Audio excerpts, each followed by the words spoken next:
হাজার বছর ধরে আমি পথ হাঁটিতেছি পৃথিবীর পথে, সিংহল সমুদ্র থেকে নিশীথের অন্ধকারে মালয় সাগরে। অনেক ঘুরেছি আমি বিম্বিসার অশোকের ধূসর জগতে, সেখানে ছিলাম আমি আরো দূর অন্ধকারে বিদর্ভ নগরে।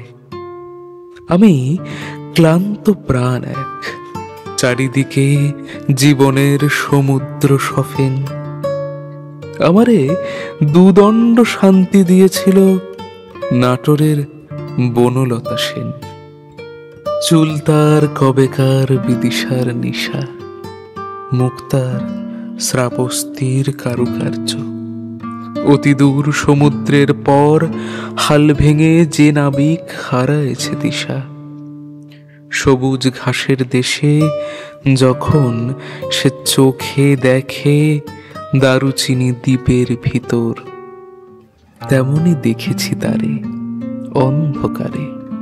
বলেছে সে, এতদিন কোথায় ছিলেন? পাখির নীরের মতো চোখ তুলে নাটোরের বনলতা সেন।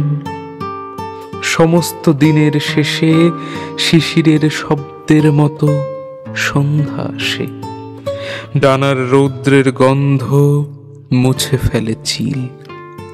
পৃথিবীর সব রং নিভে গেলে পাণ্ডুলিপি করে আয়োজন। তখন গল্পের তরে জোনাকির রঙে ঝিলমিল। সব পাখি ঘরে আসে, সব নদী ফুরায় জীবনের সব লেনদেন। থাকে শুধু অন্ধকার, মুখোমুখি বসিবার বনলতা সেন।